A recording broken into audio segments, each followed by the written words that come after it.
Welcome to the desert where the HTRL MF Racing Designs Cup Series takes on the Legacy Phoenix International Raceway. This is the old configuration. We don't have that dog leg to cut down the front straightaway. In fact, it's not even the front straightaway, it's the back dog leg, as this thing is completely flipped from what we are now accustomed to. This is the good old Phoenix, the one that we all grew up to love, not the new and, well, I would say dilapidated. It looks pretty, but it's pretty disgusting whenever you get the race cars on the racetrack. But here at the old Phoenix Raceway, the Phoenix International Raceway, it is absolutely fantastic. Unfortunately, you won't be blessed with the sweet noises of Nolan Rimple. No, tonight you are cursed with my nails on chalkboard screeching. And I'm thrilled to have you here. My name is Austin Edstrom. I am alongside Josh Baird. And Nolan Rimple's still here, but he is behind the production booth. Unfortunately, he is still sick. He's come down with a little bit of something, and his voice does not sound quite as sweet as it normally does. But I do have Josh alongside me tonight. Josh, how you doing? I'm doing great, Austin. I appreciate you coming alongside here. It's unfortunate that Nolan himself is struggling with the voice bug and will not be able to comment tonight, but I'm super excited about this Phoenix Raceway, the old layout. I know with my old school NASCAR fandom, I also appreciate the older layout. I still can't wrap my mind around turn 2 and turn 4 being opposite, so glad we get to come back to this old one. And I think that the High Tide Racing League is also going to appreciate this old layout, because one of the big struggles that they had last season was that dog leg and upsetting the newer cars. So tonight, go back to the old way of racing here around Phoenix International. Oh, that's such a huge fact to point out. Last season's race with the next gen was a little sketchy on the dog leg with the diffuser popping that thing and just spinning or sending guys spinning. Luckily tonight, not going to have that problem. And we got the Gen 4 car, which is infinitely better as well. Taking a look at our standings, Dalton Kilroe heads it up at the top, 120 points on the season through 4 races. Ty Marasco is 2 points behind, looking to take that championship lead over with Dustin Ping not too far behind as well. Jason Greenwell, Scott Schuer, Nick Nickerson, Benjamin Lacey, Brian Dees, Tony Hilbrands, and Michael Ashmore round out your top 10.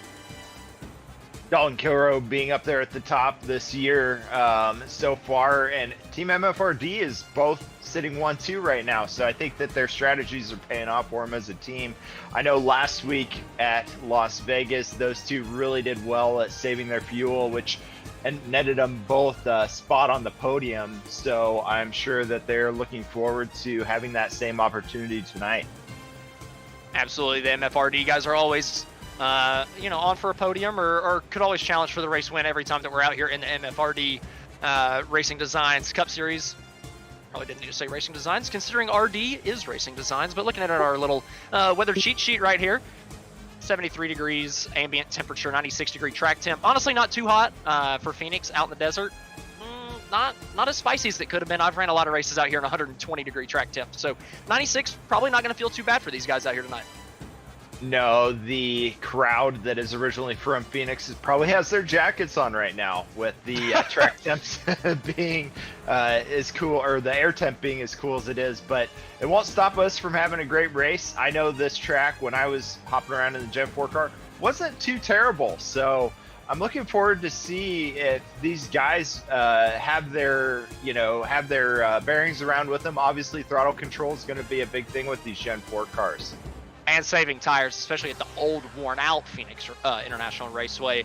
It's going to be fantastic. And we're going to look at our upcoming shows here this week. April 2nd, that's going to be tomorrow night. The OEM SRL Truck Series round number 11 from the Atlanta Motor Speedway. That's going to be at 8:45 p.m. Eastern. Then on Wednesday night, you're going to have me and maybe Nolan Rimple. It might just be me for the Beer League round number 11. Just depends on how he's feeling. But that's going to be from the Okayama International Circuit. Interesting that we got Okayama, one of the free tracks. That's going to be a fun one. At 9:30 p.m. Eastern on Wednesday, and then Thursday, April 4th, Speed Tires Plus Cup Series from the Martinsville Speedway. We're going to jump into our starting grid real quick as the qualifying session has ended, and these guys are lining up on the front straightaway. Lining up on the pole, Nick Nickerson got that pole by just about a tenth of a second over Ty Marasco. Both those guys lining up your front row. Tony Hilbrands is going to be starting in 3rd place with Benjamin Lacey in 4th, Matthew Chastain in 5th, Zachary Wareham in 6th, and Sean Britt in 7th. Michael Thorpe's going to be in 8th with Scott Schuer in 9th, and Dustin Ping in 10th. Connor Gibson with about a 0.4 second off the leader in 11th. Jason Greenwell is in 12th with Kevin Foster in 13th. And then these guys on the rest of the way back will not put a time in tonight. So 14th, you have Steve Ulrich. 15th, Paul Zathmary. and 16th, Mike Massengel. Also not putting in a lap time, Dalton Kilroe, but I'm not sure if he's even going to be gridding here tonight. So don't know if that is going to be of any importance, but we are about to get this thing kicked off. And I've already made the mistake a couple times tonight calling it the Phoenix Raceway, because today it is called the Phoenix Raceway, but back in the good old days, PIR, as the good old boys called it, Phoenix International Raceway. I mean, just look at this place. Look, you can just tell how worn out this place is compared to the new Phoenix Raceway just by the color of the racetrack. Obviously, you don't really see too many bumps on the simulator, but you can just see by the color of the racetrack and just the how they've had to fill in cracks all throughout it, that you can just tell that this is a worn out, abrasive racetrack. And these Gen 4 cars, they don't save tires very well. You've got to work tremendously hard to run these things at the finesse level necessary to save tire and run fast in the long run. I agree. This is going to be a very fun race to watch tonight. 16 car field, which means we should get some green flag running, fingers crossed. They seem to have been doing very well at keeping it green flag throughout this year, so I'm excited to see if they get that same opportunity tonight. I know these guys have what it takes in them, as long as they can manage that throttle coming out of these exits and not looping the car. So, and then on the backstretch too, with that little dog leg, you will have a bump there as well that they have to watch out for. So we get ready to go green flag here at Phoenix. Oh, they're wrecking already on the start! The 2 gets turned by Ty Marasco, the pole sitter, Nick Nickerson. Multiple drivers involved. Last year's champion, Benjamin Lacey, Sean Britt, the 83 of Jason Greenwell, all involved in this front stretch melee on lap number 1. I'm not quite sure what happened there, Austin, but it seemed like maybe a little too much throttle getting into that start there. If you start in first gear in these cars, there's a lot of horsepower that you have to tame. So probably a snap oversteer on that green flag start. So we'll have to watch the replay and see if we can't catch what happened. But a wild wiggle by Ty Marasco there. Yeah, it definitely started with Marasco on the outside. You can see him getting through the gears. Just turned hard left as soon as he changed, I guess, to second. Like you said, I mean, I would have thought they would be a second gear restart with how worn out this track is and how much horsepower these cars have. But it is a really, really slow pace lap. So perhaps they were running the RPMs to where you would think first gear would be possible. But man, being that low in terms of speed at this racetrack, I wouldn't risk the first gear start, but it looked like one. Yeah, I agree. I think first gear in these cars is just a little too much horsepower to try and manage. You think you're going to get a good jump, especially as a second place guy. That may be a gamble you want to take to try and get a better jump on first place by starting in first gear. But there's just too much power in these cars to really make it worth your effort. So second gear start is probably what we'll be seeing from the rest of these guys tonight. Yeah, I'd imagine it's a pretty safe bet off of the start, and it's just a little nudge, right? From the out of car view, it looked like a very, very heavy turn to the left. From the in car of Ty Marasco, it doesn't look terribly egregious, and he caught it right as he was catching Nick Nickerson. So it wasn't like it was a little bit of a, excuse me, it's not like he changed 2 lanes. It was about a lane that he got scooted over to the left just on the throttle. So it wasn't super egregious, but again, it's enough. And at the early going of this, that's a tough break, especially for your pole sitter, Nick Nickerson, who really did nothing wrong. Oh, definitely. And the other fact is, too, when the leader literally gets spun out, got 16 guys behind him just trying to avoid the chaos. So yeah, it actually looks a lot worse than it probably could have been if it were somebody a little further back. But lesson learned from these guys. We actually had this at last week. Green flag coming down to the first laps and somebody losing control to cause a caution. And then we ended up going virtually caution-free the rest of the race. So I think we'll get past this little hiccup here, and Jason Greenwell just barely getting contact there, nearly made it through with that pass. And then this random near flip that he had too after that incident. Yeah, it was a little weird getting righted back on all 4 tires. Got a little lucky; it didn't skate him off to where he needed to take a tow, maybe on his door or whatnot. But also Hilbrands didn't really point it out on the replays, but he went from 3rd to 1st on that restart with honestly great wreck avoidance, with the race leader spinning across his nose into the inside wall. Now he's leading up the front row. And in a blast from the past, kind of getting another race restart here, so I almost get to call the racing line. And blast from the past, the HTRL MFR D Cup Series takes on the Phoenix International Raceway. And we are green for the first time tonight with Tony Hilbrands on the pole. totally not. Yeah, we're just, we can edit out the first 4 laps. But Tony Hilbrand's leading us down to turn number 1 with Zachary Wareham taking up that spot from Ty Marasco. P2, 88 moves on through down into the dog leg. Good move there from Wareham to catch him. Marasco sleeping. Marasco maybe just lagging back on that restart, knowing what happened on the first one, taking it a little bit safer, not wanting the same thing to happen. Yeah, I know that if I were in that same position, I would be trying not to have it happen a second time, because that would be extremely embarrassing. It was Michael Thorpe Jr. takes advantage of his slow start there, so he's up into the 3rd position. I'm sure he's appreciating that early bump into a podium spot. It looks like Dustin Ping may be ready to take over a position over Ty Marasco as well. Yeah, Ping trying to follow through. A little bit further back, Nickerson picking up a spot on the 3, a little bit further back in the pack. That's Massengill, P11, now side by side with the 4 of Schuer for that 11th place position. That wreck on the first lap has really thrown a wrench in the running order as well. Our top 3 started in 3rd, 6th, and 8th, respectively, and they're now running 1st, 2nd, and 3rd, and we're only on lap number 7. That I don't think I've ever seen in any race ever. And then even the guys running 5th, 6th, and 7th started 10th, 11th, and 14th. So big changes in the running order in the early go into this one. Really changes the strategy that we're going to see played out in this thing, especially from a lot of those guys involved in that accident. They don't have a fast repair. And for 150 laps around the old Phoenix Raceway, old worn out surface, you got to think that we might see a couple self-spins tonight. So some of those guys might be teetering on the edges. Man, teetering on the edge. 3rd place driver Michael Thorpe Jr. just about was the self-spin coming out of turn 2. Great job by these guys at keeping the cars under control to get us to lap number 8. Green flag running here. I expect to see some of those guys that fell back a little further in the track to make up some of these positions, which will make some great battles as the 12 goes on the inside of Gibson and then checks the apron, which causes him to lose some time. I imagine that spot is going to be given up, but we got a 3-way battle going on right now. Getting ready to go through the old turns 1 and 2, but the new turns 3 and 4 here as Dustin Ping's getting ready to go to the inside there. It's a little tighter going through those corners as that's a little bit flatter part of the track, but Dustin Ping makes it work. Yeah, I feel like it could be tough on the inside of 3 and 4, but I do think the bottom of 1 and 2 might be the faster way around the racetrack. I think you could definitely rip the outside and make it work, as Ty Marasco does there, but I feel like if you can really trail brake down into the corner in turn 1 and hit the apex right, I feel like that bottom lane can still prevail. Just you're going to use up the tires a good bit, and I don't think Dustin Ping is willing to really dive it down into the bottom of either of these corners right now on Ty Marasco. Only 10 laps into this thing. We've only got 3 sets of tires behind the pit wall.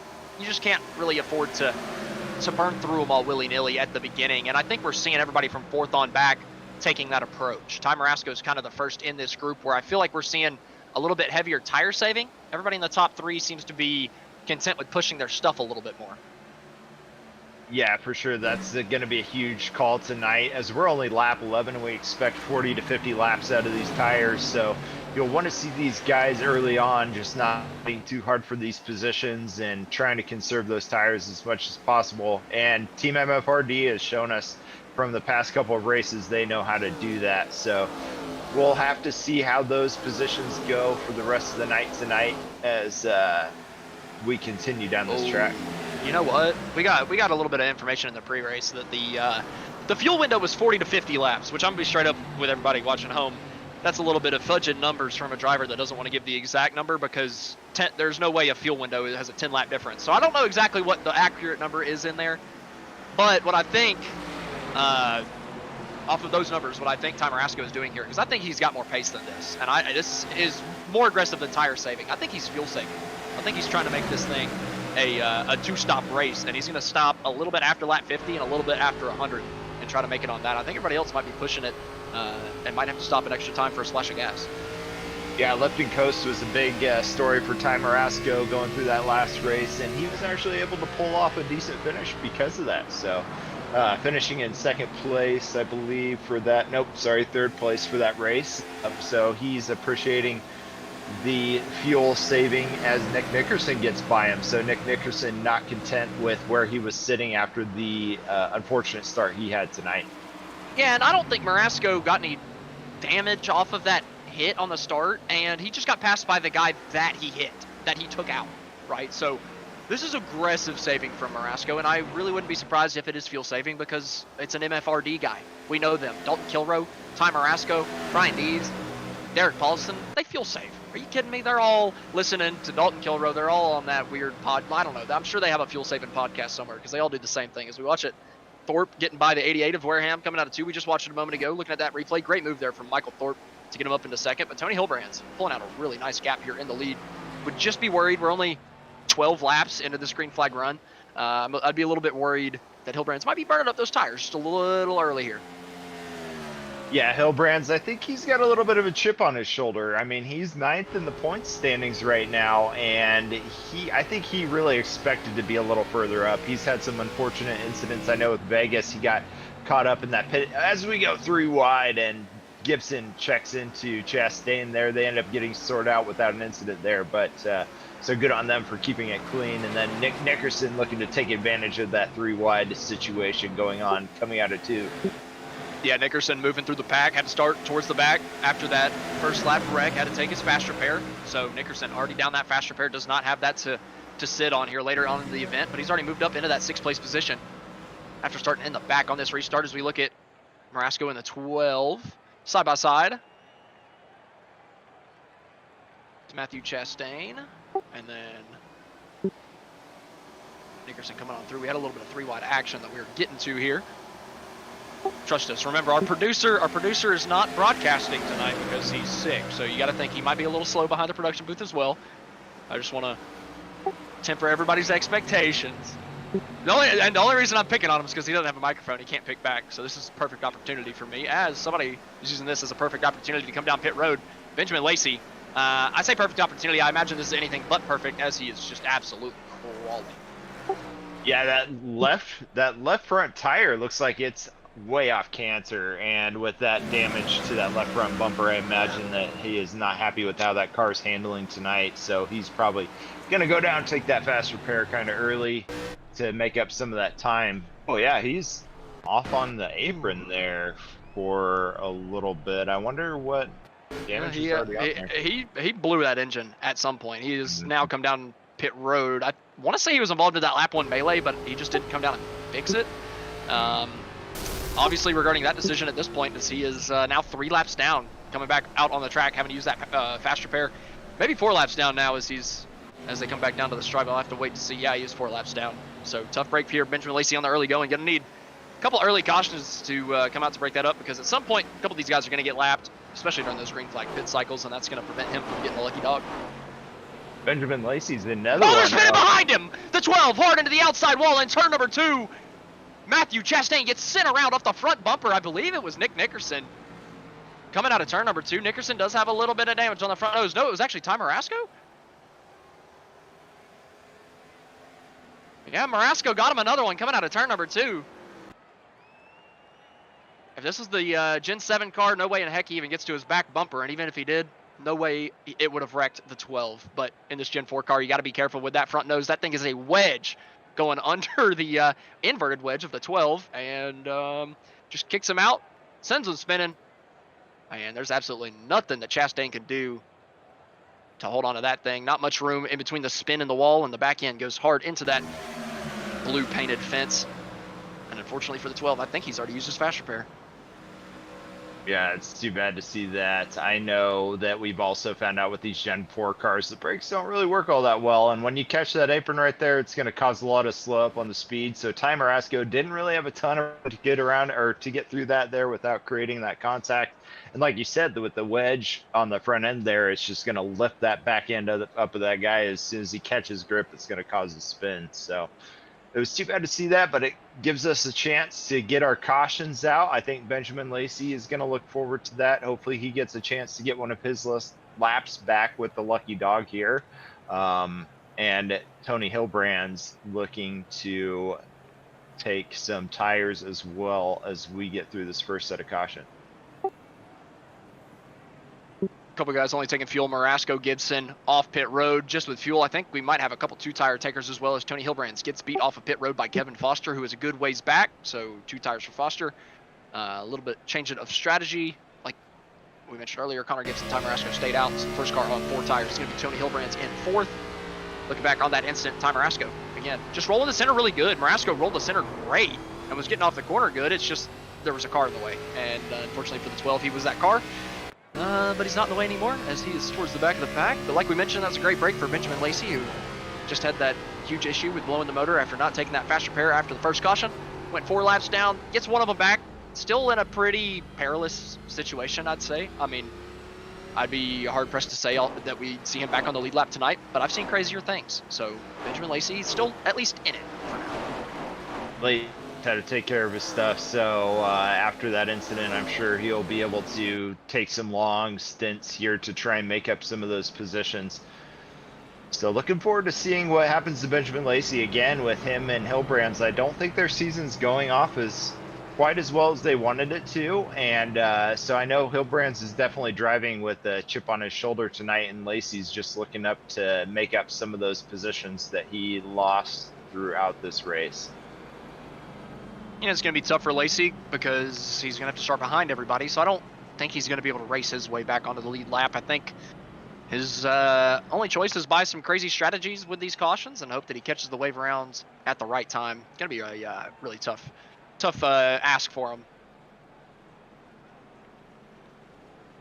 Yeah, Ulrich up in 5th. I think that he started a little further back in this field, so I'm pretty sure he's appreciating the, yeah, he started 14th, so he's appreciating the free positions through attrition tonight.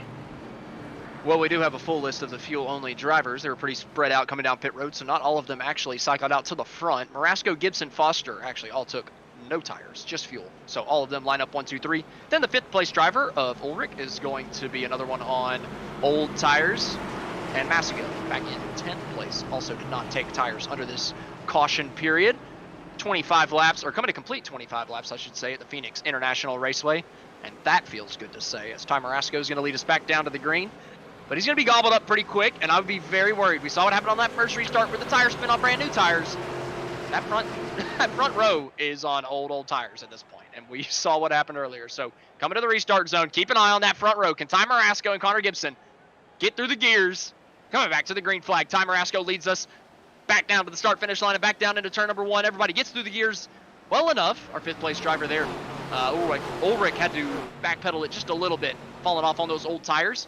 But now side by side for the race lead. Gibson on the outside, powering around Ty Marasco.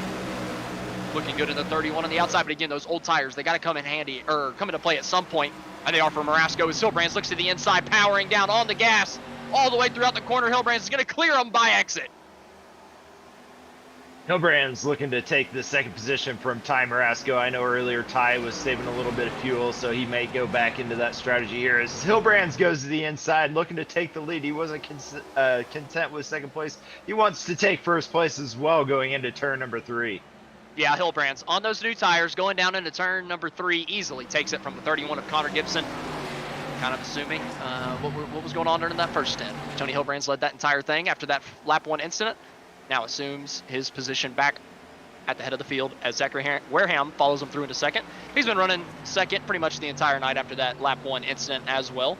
Took it away from Ty Marasco as Ping gets loose off of turn number 2, allows Marasco to catch him up on the exit. Now Marasco to the outside, still on those old tires. I think Ping's going to be fine here. 3-4, Marasco actually puts himself into the fence, taking the Ross Chastain line around 3 and 4. Not going to work here in the Gen 4.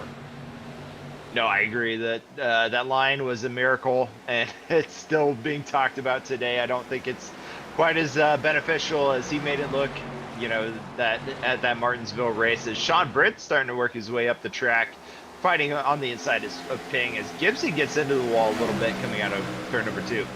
Yeah, you can tell the guys on the older tires are struggling a little bit. Behind this battle, Marasco takes it from Gibson. So now Marasco leads that strategy train, but a little bit further ahead of them.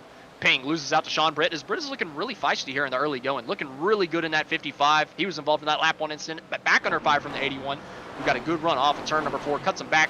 Now side by side coming out of turn 2. Sean Britt though on the outside gets a better run coming out of the corner, and he's going to clear the 81, move up Sean Britt to 4th. Great job by Sean here. He did a really good job to keep that battle going with Ping, and I don't think Ping's quite satisfied with being behind Britt, so he's going to go and look for another chance to take over here. And one of the things you notice with these Gen 4 cars in turn 3 and 4, they can actually get down on the apron without much cost. They can actually get down here on the apron too, but you're going to cost you a lot more time than 1 and 2 just because the bank transition on the apron to the track there. But 3 and 4, he can really dive it down deep and try and get to the inside of Britt to gain that position back.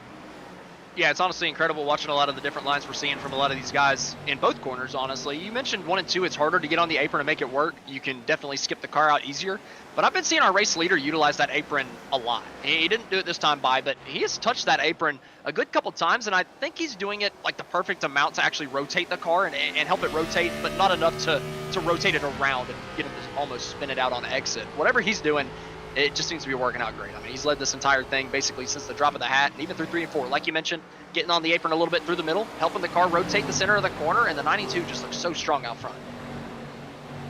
Yeah, 92 showing us what a good run here at Phoenix looks like. He's got a half-second lead over Wareham back in second and almost a full second lead over third. So showing us what a good run at Phoenix can look like here in these Gen 4 cars, as we have the 8 and the 31 trying to fight for position here, as the 52 gets a little loose coming out of that. Yeah, the 52 struggling on the older tires, like we mentioned earlier, on a little bit of a different strategy from these guys coming out of turn number 2, side by side with the 12 through the kink. Not really anything in it yet. Okay, maybe he didn't have as much of an issue as I thought. He just was quite a bit slow coming out of that backstretch, and thought there may have been an issue there. But another thing with this backstretch here too is there's a bump on that dog leg that can upset the car, so you kind of have to be careful going through there. You hit it at the wrong angle and your car is going to be spinning to the inside wall. Yeah, and you got to be careful with the Gen 4s anyway. They're not a particularly agile vehicle, right? I mean, they do have some maneuverability, but it's not as much as the Gen 7. The tire is so much wider in the next gen. This Gen 4 car, very skinny tire. If you jerk on the wheel hard enough, you're gonna just send the back thing around. So I think that kink down the back straightaway is just a bigger challenge, because like you mentioned, if you hit that bump, maybe you just put a little bit too much wheel into it. All of a sudden, what you thought was pretty much a straightaway is somehow spinning you out. I agree, and the other thing that these guys are having to worry about too is you drive a lot more with your right foot than you do in those Gen 7 cars. You give it too much throttle, and you give it a little too much throttle, and that car is going to be, the right rear is going to be wanting to come out from underneath you. So definitely a different set of skills that you're expecting to see from these guys than you're seeing from them in the Gen 7s. And I love it. I love it. This is the kind of racing I was raised on, man. I freaking love the Gen 4. This is like a throwback to me. I just get all nostalgic about it every time I see it on the racetrack. Thank goodness they made that mistake in iRacing and somehow brought it to us. And now we're getting to watch it around the Phoenix International Raceway, the old school, just like it was back in 2005. I mean, I feel like I'm literally blasted back to the past. And I got a special spot in my heart for the old Phoenix International Raceway. My very first race on iRacing was some pickup cup unofficial race, and I won it at this track. Was I the fastest? No, but everybody else sucked and wrecked. So I took it. So I just remember that this place holds a special place in my heart. So whenever I saw this on the schedule after Nolan asked me to fill in, I was a little bit more pumped up than normal. Yeah, that's definitely what we expect to see from a pickup cup race. Yep. I was ranked 7th. I was like 7th. Everybody died in the last 15 laps. So that was solid. I'll take it. 10 out of 10 would go back and race that race again. You know, one of the things that make me feel old about this track is I remember the IndyCar 2006 game that they came out with, and this was one of my favorite tracks on there. So remembering this light blue color around the edge of the track, and the nice and flat turns 3 and 4, and then the really steep 1 and 2, it really helps you develop a set of skills that are unique to oval racing, because you have to learn those different dynamics from the steeper lines of 1 and 2, or steeper banks of 1 and 2, and the less steep banks, call it, of turns 3 and 4. It's just so crazy how poorly this track was massacred.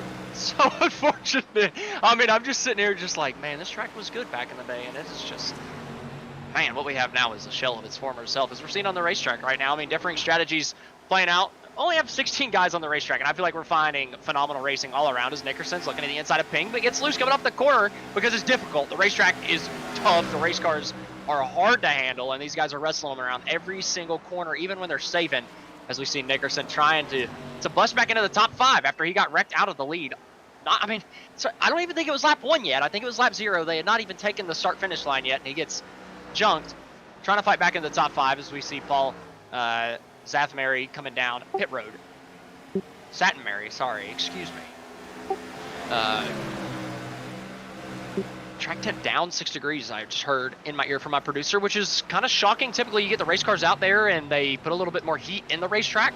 And with the time of day right now, we're sitting at 2:45 local time. That's right in the middle of the day when the heat matters the most. So I would expect the track temp to get hotter, but we're actually seeing it go the other way around. Maybe seeing the grip levels come up a little bit for these guys as we're seeing the cloud cover come out. Yeah, I think I see a little bit of clouds coming out. And another thing to notice on Nickerson is he actually didn't take a fast repair on that first wreck. So he's been actually taking optionals. So that last caution, he was sitting in the pits taking optionals, which brought him to the back of the line for the second time tonight. So to be back in the top 5 twice in one night is just going to show that I think we're going to have another podium sitter on our hands that hasn't been in the fight at all today. Did he really not take a fast repair? Wow. He did not take it on lap number 1. That shocks me, man. I would have thought for sure he would have done it. He's doing a great job racing up back towards the front and saving that fast repair. He's still got speed in that number 2. Yeah, I think it's a great strategy call. If you pretty much are stuck with just optionals, you just take those while you're under the caution, save your fast repair for some engine damage or maybe some tire or suspension damage that you receive from another incident, and give you that get out of jail free car as we have Greenwell going into the outside of turns 3 and 4. And who knows, maybe you don't use that fast repair yet coming down to your final pit stop. Maybe coming down pit road at pit speed, you just turn a hard right into pit wall, give yourself some damage, and take the fast repair so that it fixes the the rest of the optional as well, maybe. I mean, I've never seen that strategy before, so that would be a first one here for me tonight to see that kind of strategy, as we have Ty Marasco and the number 4 of Schuer battling it out for P number 7. Yeah, we're seeing those tires on Marasco 20 laps older, 20 green flag laps older, I should say, than everybody in the top 6. Starting to fall off those guys, losing a spot to Schuer. I say starting to fall off. He is 8 seconds behind the 6th place running Dustin Ping. So those old tires from Marasco not looking good currently. He's going to need some cautions as the 83's having a little bit of a moment through the dog leg, but we look like we're going to be staying green. That's Jason Greenwell. But I know everybody that saved those set of tires are really wanting some cautions so that they can use them. They need some cautions so that they can break up the strategy and give themselves an opportunity to put them on whenever everybody else has old tires. So if we never get those cautions, it's never going to come to fruition to these guys, and this is going to look really pointless. As you were mentioning that bump through the dog leg, I think the 83 might have hit it that time. Yeah, I see that with the worn tires. It's going to be a struggle as they tend to get a little tight, but again, this exit of 2 with this dog leg here, you think you're out scot-free when you get down to a stretch, but this car reminds you that the car's in charge. So to see him keep it under control is a good job by him. And it was so crazy even getting down to turn number 1 on that driver, or on that in-car camera, getting down to the corner just using the brakes. He never turned the wheel to the left to get into the corner. He only started turning left once he was already in it, like into the middle.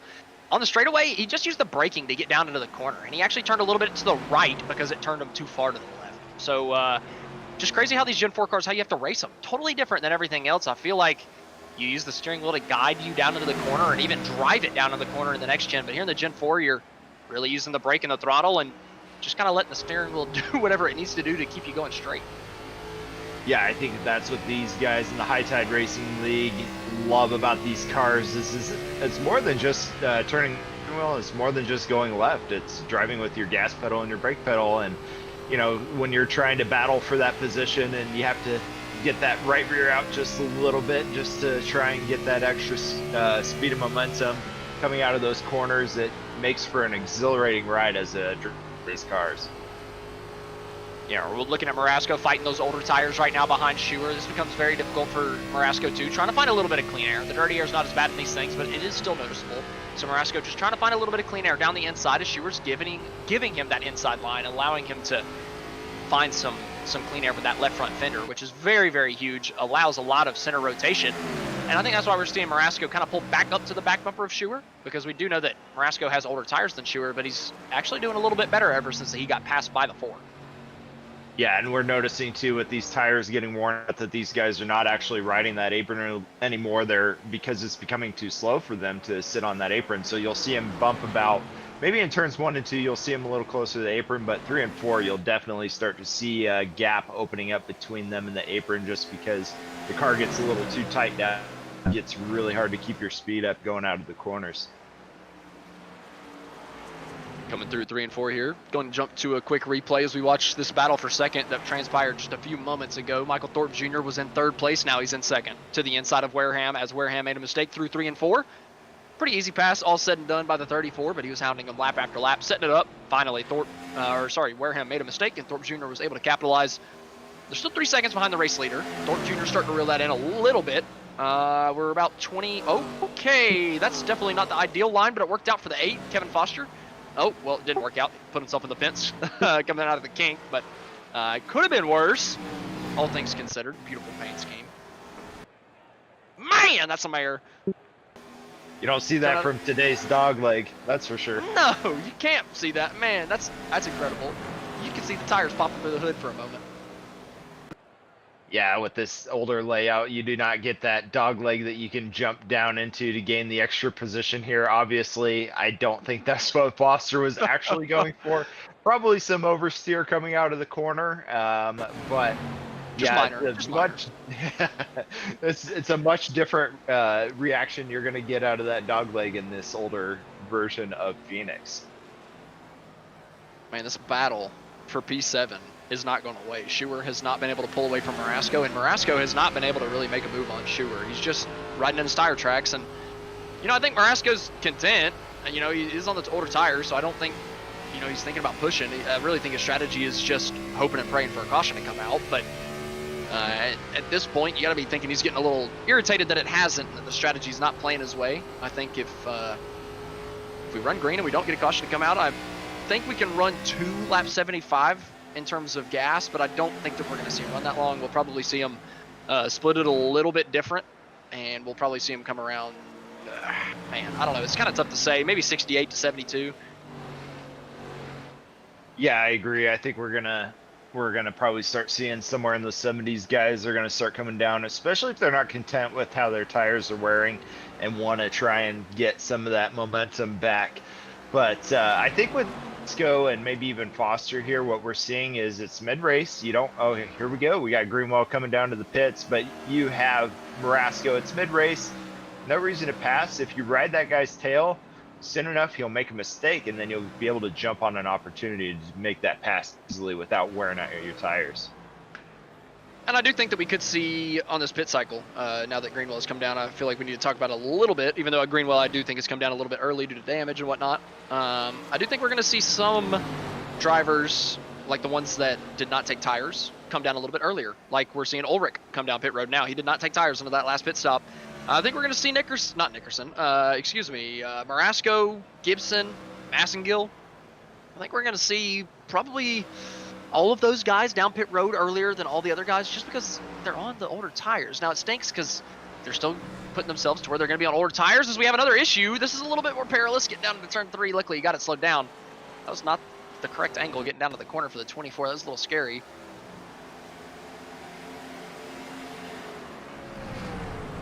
That dreaded dip in the dog leg like you were mentioning.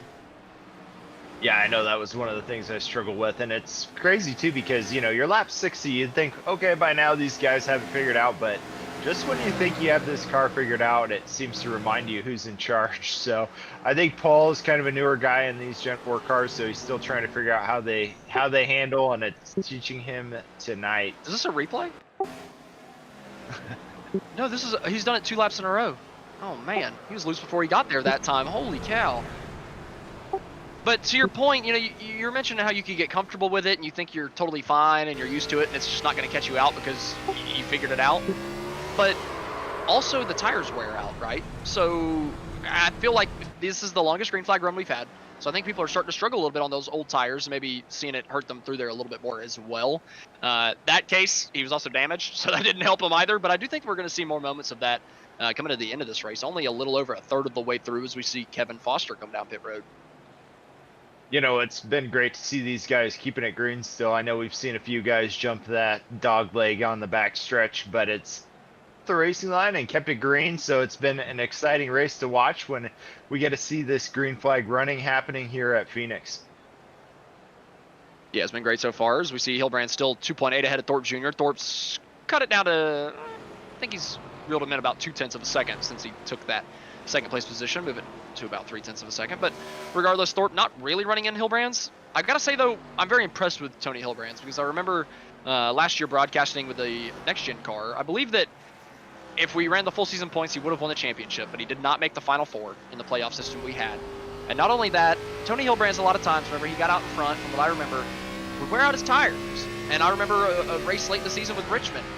He jumped out to a very, very nice early lead and completely dropped off the face of the earth. So I got to say tonight with Hilbrand's, with how big of a lead he jumped out to, I thought it was going to be a very similar situation for him. But he's held that lead. Now it's dwindling a little bit, but the pit stops are about to come. So it's going to save him and he'll be fine. This is a completely a complete switch of the script, if you will, for Tony Hilbrand's versus last season. So I got to say I'm very impressed with the 92 tonight.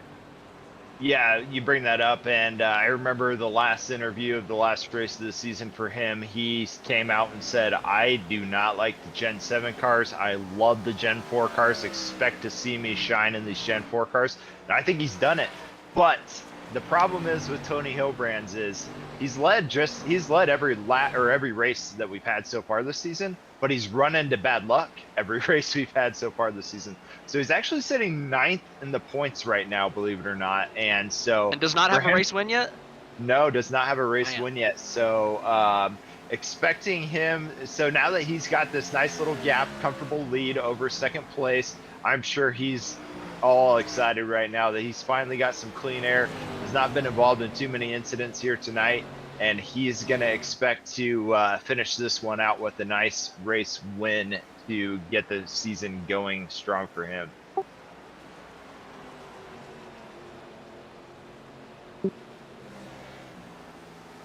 Getting his rundown of results, 16th, 17th, and 3rd so far on the season for Hilbrand's. Looking to one-up that third place finish from last weekend, but Hilbrand's doing well so far. But I got to point out, since we started talking about them, those tires have fallen off, right? They have definitely hurt.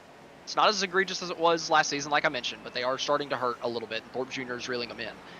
But again, it is towards the end of that run, and this is right whenever I said the fuel window or the pit window opens to split it perfectly into thirds from that last caution. Now, what I wonder with Hilbrand's, because he's in the lead, typically whenever you're in this position, you want to run it out as long as possible, and you want to overcut. You want to let the guy undercut you, and you want newer tires than him. But in this situation, if Thorpe Jr. continues to run down Hilbrand's, he's going to be forced down to pit road. And so if I'm Hilbrand's, I've just really, really concerned and watching that gap. Right now it's not terrible. It's not climbing down too much now, but a couple laps ago it was. And if it gets to that point again, we might see Hilbrand's pop down pit road before Thorpe, even though I don't think that that's the best strategy call. Yeah, you got your engineer in your ear asking, do you want to stay out or come in? As it looks like he's choosing to come in at this point. So he must not have been content with the gap that was closing in on him, as Nickerson also decides to come down pit lane. So Thorpe Jr. going to get his, I believe, his first lead lap of tonight. And so he's going to be excited about that. More laps before he even needs to come in anyway. Yeah, and how long does Thorpe Jr. push this? Does he go another lap? Does he push this all the way out? Does he have a different strategy on hand? Looks like he's staying out one more lap, so still out on the racetrack. And I want to point out there's a couple different things you can do with this being a little bit abbreviated of a two-stop. We were thinking it was going to be just about a two-stop anyway. But now that it's abbreviated, you could, in theory, run this one very, very long, take 4 tires, and then the next time you come down pit road, you take a splash of gas and 2 right sides, so you minimize your time on pit road and maybe pick up some time on the racetrack. Perhaps Thorpe's trying that out as he stayed out 2 laps over Hilbrand's now. And nope, he's actually coming down pit road. So he's just going to use that 2-lap advantage that he's gained himself on the tires. But I got to say, I don't know. He's going to lose a good bit of time over the 2 laps. So it's going to be tough for him. I think Hilbrand's is probably going to stretch out the gap even after Thorpe comes down pit road, even if he comes out on the newer tires. Hilbrand's is going to stretch it for 5-10 laps, and then after that is whenever Thorpe Jr. is going to start reeling them back in. So it's really what we got to pay attention to for the ending of this race. But we are just about at the halfway point as Thorpe Jr. has come down pit road and green flag pit stop cycles are starting to finish up. Interesting call by Thorpe here, because from my driver's perspective, if I see myself closing a gap on the leader towards the end of my tire stint, I think I have pretty confident in my tire saving ability. So I would want to try and stretch that out as long as I can. But I'm not driving right now, so I can't say too much. He may have not been comfortable with how his tires were feeling. So if you don't feel comfortable, you have to come in and get tires, because at the end of the day, if you're losing too much time out on the track or you cause yourself to wreck, you're going to head down and really disappointed in your finish if you didn't come and get tires at the right time. So tire management is a huge key with these cars, and it's been fun to see some of these strategies play out. And I got to point out, Paul Zathamary in our YouTube chat unfortunately had to back out of the race due to some health issues tonight. So hopeful for all the best, Paul, and hope to see you back out on the racetrack next week. It's a pleasure having you out there tonight. Hope to see you again next Monday night, and good luck. But we are inching up on that halfway point, and our green flag cycle of pit stops has concluded. So we're going to use this opportunity to take a quick commercial break. Stick with us. On the other side of the break, we're going to run to the finish.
Welcome back to the HTRL MF Racing Designs Cup Series here at the Phoenix International Raceway. The battle in the desert.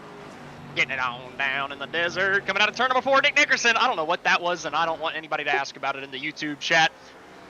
Nick Nickerson coming out of turn number 4 in the second place position. My producer's giving me an earful, but yeah, that is what it is. Nick Nickerson coming out of turn number 2 solidly in that second place spot, running down our race leader. I just love how I can go from being an absolute idiot straight back into commentating just like that. Some might call it talented. Some might call it bipolar.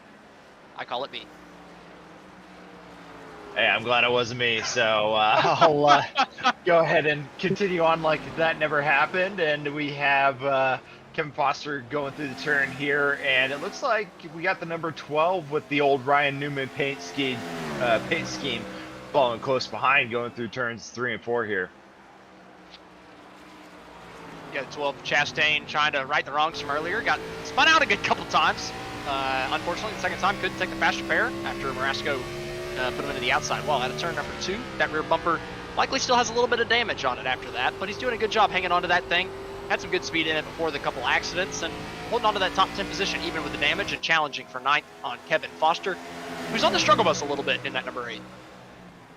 Yeah, it seems like the 8's having a little bit of trouble with these warm tires here. Maybe he took tires that first round and skipped them this time around, but I'm not quite sure what the status of his tires are. He's definitely not comfortable with them as Chastain takes that position away from him. And Chastain looks like he's on a tear right now, so I do imagine that Foster's dealing with older tires right now.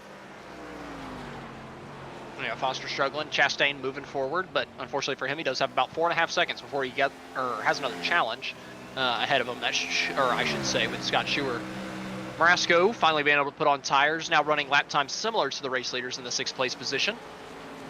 You got to imagine if they get on the same strategy, or if he can use that extra set of tires, he could be a challenger for the race win later.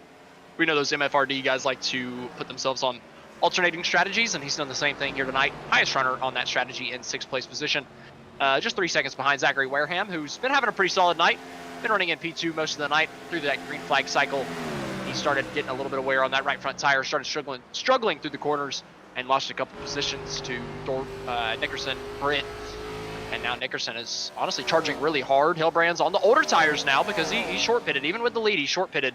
I got to think that might be a strategy call that does him in, as Nick Nickerson and Michael Thorpe Jr. on the newer tires are reeling him in lap after lap. Nick Nickerson making his way through the field once again. He had a rough start to the race here, got sent to the back, made his way up to the top 5, went to the back again with that optional damage repair, and now thanking his engineer for the strategy, because now he's sitting pretty in second and he's got Hillbrand's in his sights. But Michael Thorpe Jr. is not content with sitting in 3rd position as he dives down to the inside of the 2 going into 1 and 2. I was thinking Nickerson was crazy quick, and Thorpe Jr. just came out of nowhere and dove him down into 1 and 2 and took it from him easily. Clears the 2 coming out of the corner. What a move from Thorpe Jr. here. About 20 laps into this set of tires from these guys, so got to think we're going to go about another 20 before the pit stops start, and that's a long time for Hillbrand's, who is on older tires than these 2 guys and is getting ran down. Something tells me he's going to, or he's got to enjoy these last couple moments in the lead, because I think Thorpe Jr. is going to get by him in the next couple laps.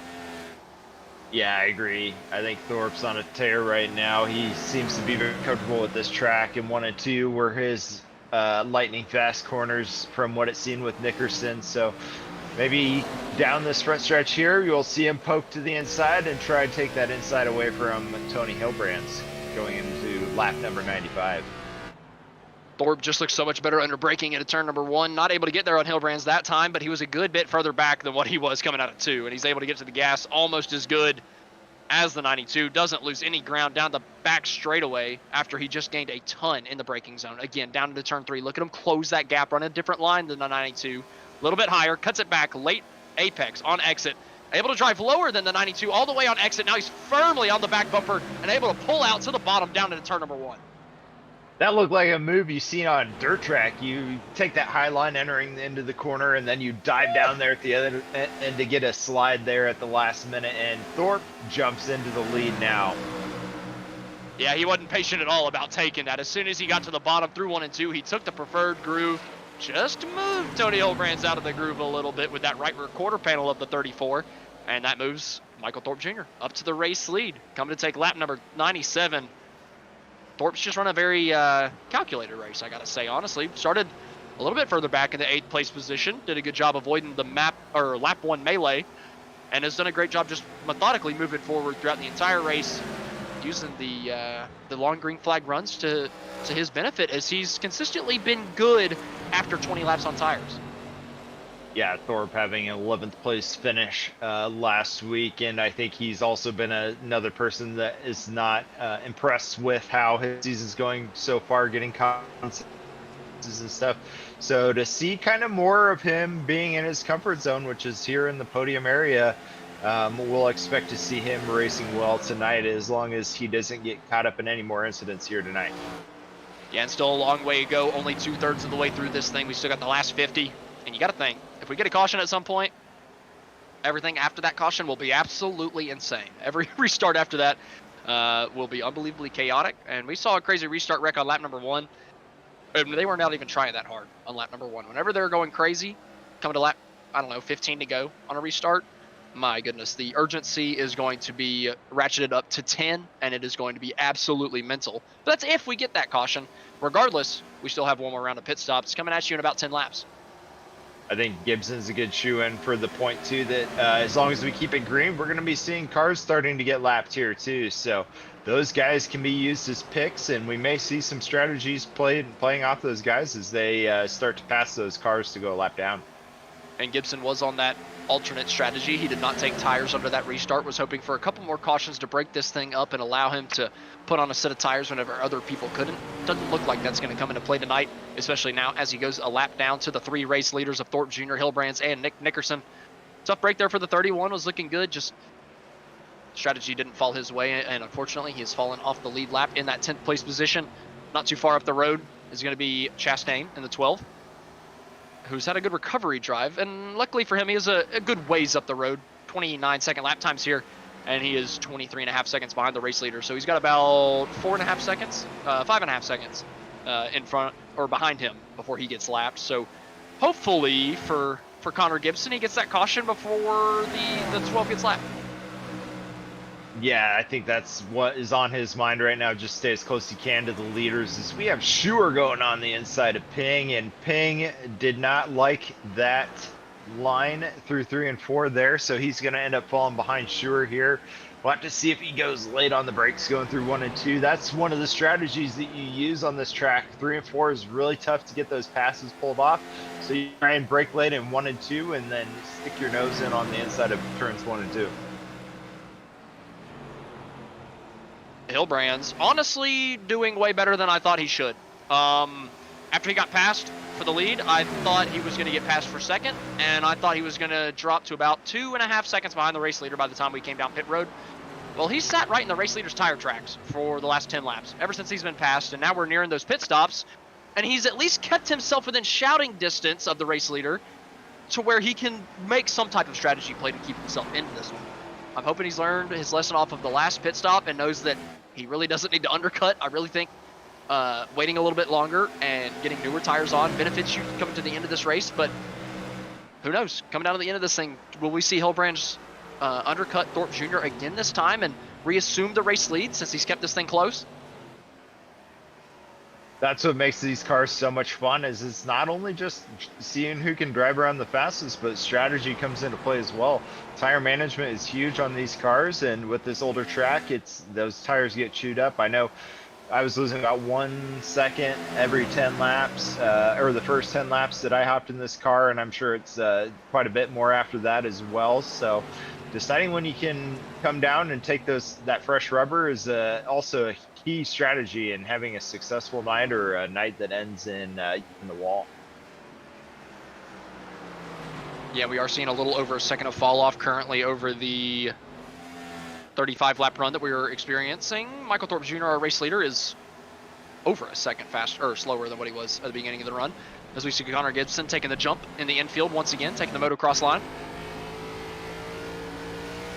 Yeah, that line's generally not faster on this track. I know with the newer version of Phoenix, you can get away with that, but definitely not here, which is what they try and avoid, of course, but it definitely makes for good replay. So if they want to get on Green Flag TV's replay broadcast, they can keep jumping that. It makes for an entertaining race. So well, we're really going to turn into a beer league broadcast by the end of the night if they keep doing that. yeah, no kidding. We can pull Alex Gofford over here. I'm sure he'll take the jump a couple times. Making a drinking game out of it. Take a shot every time. We might have a couple people banned from the series if we if we have our way. We so do not they might want to keep me out of the admin discussion board.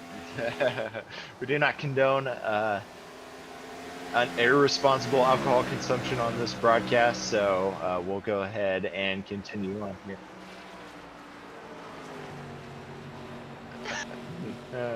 Except for the beer league, yeah, the beer league's the exception for that one. So yeah. Well, and I think that is, I think that's experiencing alcohol responsibly, because instead of getting behind the wheel of a real car, you decided to get behind the wheel of a virtual one where there are no consequences. Yeah, responsible. Like yeah, exactly. We can spend this. We can spend this in a perfect way. I think it's the most responsible way to do it. There. I mean, in all seriousness, there could be a really good ad campaign with iRacing as we see Ty Marasco come down pit road. iRacing could do a really good drunk driving ad campaign where they promote it in a sense of like, you have to buy a video game to do it, and I think it would be a good ad campaign. It might catch a lot of flack because everybody's a bunch of sissies, but it would be a good one. As we got Ty Marasco taking a late stop here, it looks like he's going to go ahead and take all 4 of those tires. I think they're on an alternate strategy with the Team MFRD, so we'll have to see how that strategy pays out for them, as we got Wareham, which was last week's winner, going down on the inside of Britt. Hilbrand's down pit road. Thorpe Jr. just about lost it at turn number 4. I thought Thorpe was throwing away the race lead, but Hilbrand's is going for that undercut once again. Does Thorpe Jr. go for the 2-lap advantage again, or is he going to play it a little bit safer now that he's got the race lead and just come down 1 lap after? Now for Thorpe Jr., he's not just worrying about Tony Hilbrands. He's worrying about Nick Nickerson, who is only 1 second behind our race leader. So does he decide to come in? No, he doesn't. He's actually going to stay out, but Nick Nickerson does come in. So I'm willing to bet Thorpe Jr. is going to be coming down this time, but I'm also willing to bet Tony Hilbrands, as long as he did not speed and did not get to pit road stupid slow, I think Tony Hilbrands is going to be the race leader.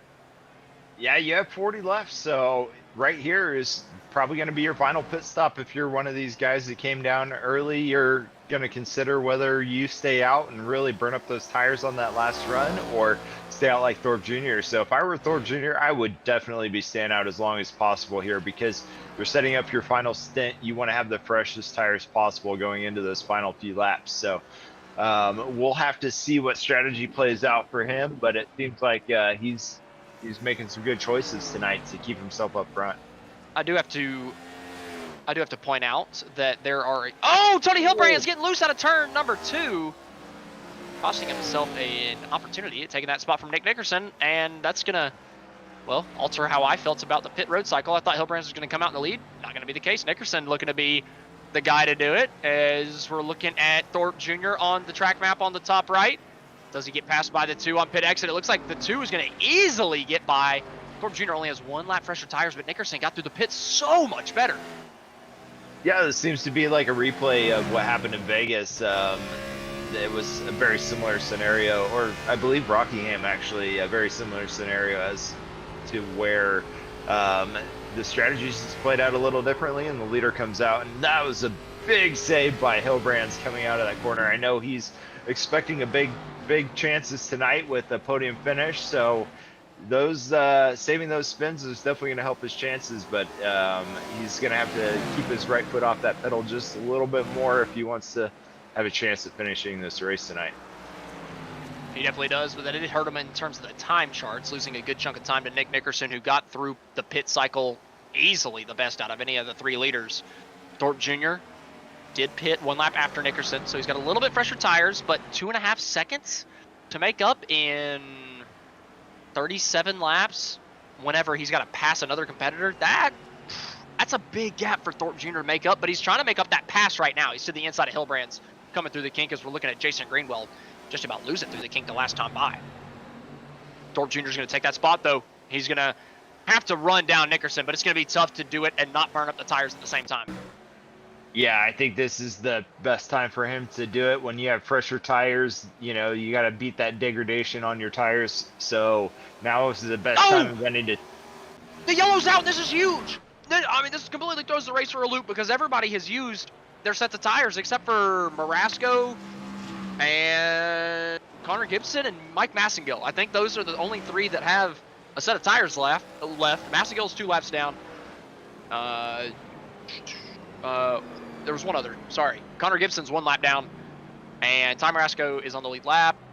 But that was pretty close to the caution period. So we might not see people come down yet. We might see a couple of those guys wait to use it until the next caution as we see the 12th come around out of turn number 2 all by himself. And that's the caution that a lot of these guys needed. And it saves Hillbrands. It saves Thorpe Jr. Because Thorpe Jr., well, it probably doesn't save Hillbrands because he's still got a lap older tires, but it saves Thorpe Jr., who has lap newer tires than Nickerson, but there was no way he was going to catch our race leader under green. Yeah, no, I think that this caution is going to really shake up the field a little bit here. And with Ty Marasco playing the long game again, this strategy may once again pay off for him here at Phoenix as it did in Las Vegas. So we got Schuer and Ping into pit road. Sorry, so right a couple others did have tires that I didn't realize. I didn't know that these guys had another set, but I guess that they saved under that caution as well. Oh, excuse me, these guys had not pit yet? They hadn't pit yet under this green flag cycle, I'm hearing from a producer, so that is why they had the pit stop to give. And it turns out to be a stroke of genius, because they're going to have how many lap fresher tires than the leaders?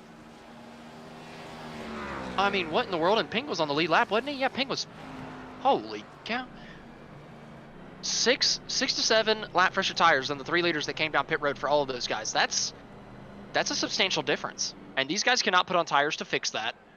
The only other person on the lead lap that can put on tires at any point in this race, if another caution comes out, is Ty Marasco. So if another caution comes out, expect Marasco to potentially win this thing. But if not, we've got a couple big names like Dustin Ping coming through the field. Dustin Ping's got a huge chance to win this race if it runs green. Man, that would be a huge stroke of luck off this caution.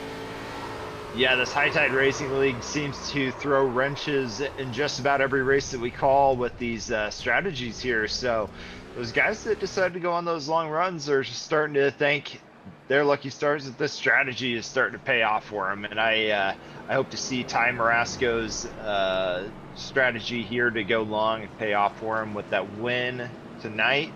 But of course, you know, so many things can happen between now and the end of the race. There's 33 laps to go, and we're on our 3rd caution. So either people are going to start getting aggressive here and we're going to have a caution fest to finish the race, or we're going to be in for a wild finish.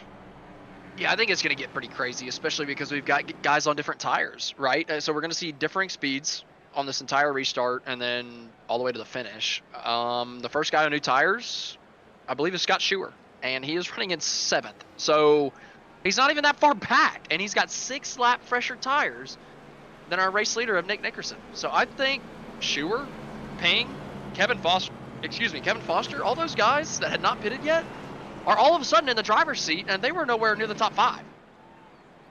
It's great to see. I know that these guys in the front 3 right now are looking to try and recover from unfortunate start to their season with their expectations, I'm sure. But Ty Marasco, Zachary Wareham, both guys that ended up on the podium because of their strategies last week at Vegas. So it's going to be crazy. I'm excited for this finish. I think these guys are going to put on a heck of a show for us. Nick Nickerson on the front row in that Coors Light Ford Mustang. I think you got to say that a little different and just spelled a little different. Michael Thornton Jr. on the front row on the outside there. Those are going to be your 2 main competitors on that strategy. A little bit further back in the 7th place position, you got to start paying attention to a couple other guys on 4 tires. We come to the green flag with 31 laps to go. Nick Nickerson is going to lead us to it. Down across the start-finish line, he gets clear of Michael Thornton Jr. and leads us down into turn 1. Yeah, big jump by Nickerson. That's exactly what you want to see as the leader. The 2nd place guy usually wants to be that guy that's fighting alongside him. So it looks like Thorpe is going to get a good enough jump that he'll slide right back into his 2nd place position here as we're going through 3 and 4. Yeah, Thorpe at least holding steady in that 2nd place spot. He does have fresher tires than the 2 by a lap, but there is a heat cycle on him. So there could be a little bit of that advantage wiped away with that heat cycle under caution, as Ty Marasco is struggling a little bit here, trying to get past Zachary Wareham in that 5th place position in the 88. Marasco's really just hoping for this thing to run about 10 laps and another caution come out. That would be super ideal for the driver number 1. He would have a very good opportunity come to the end of this thing, and he almost got it right there with the 83, cutting through the grass once again, down across the dog leg. But now Marasco under fire by the new tire. Scott Schuer in that number 4, coming to take that 6th place spot. Yeah, we got Greenwell getting a little loose coming out of that corner there. Oh, once again, we got the jumper. So another jumper tonight for that infield line. Just that turn 2 exit seems to be catching guys off guard, getting a little aggressive on that exit. When you do that, you get that right rear that wants to come out from under you, and then you end up jumping that infield line there. So Ty Marasco going down a spot after taking those tires on that last stop. Well, Marasco actually decided to stay out. He is decided to save the tires and wait to use them until another caution comes out. So he's playing the long game on this one. So Marasco still on the older tires, but Schuer on the newer tires, moving up to P6. Not quite able to get up to Nick Nickerson. He doesn't quite have the pace, I don't think, and he's got to get through too many cars. If he had a few more lap advantage on those tires, if this was 10, 12 lap advantage instead of 6, potentially Scott Schuer could get up there, but it's going to be tough with him having to pass 4 other drivers before he even gets up to Nick. Yeah, it's going to be a tough call for him. I think I would have probably taken tires that last round because it may go green here throughout, and then you're really stuck with old tires at the end of the race. But Schuer is on his hair right now. He's getting around these guys that he needs to get around to try and position himself to get on a podium for tonight. Yeah, the strategy's looking to work out in Scott Schuer's way. Working himself up into the 5th place position around Wareham on those newer tires. Putting to good use with 26 laps to go, diving down into turn number 3. And again, that dog leg. Good job by the 3 to keep it out of the inside fence. But man, the exit of turn number 2, you just get a little bit too high and have a little bit too much wheel in it while you're getting that throttle down, and that back end steps out every single time. Yeah, it's a pretty tough transition to go back to that flat backstretch there. Oh from my word! Turn 2, and what a beautiful save for that car for Massengill to avoid that inside wall there. I don't think you can get any closer. My goodness. Oh, it looks like the number 4 is getting ready to take over the position from Britt as we watch that replay. Wow, that's close. Schuer still continuing his charge up to the front.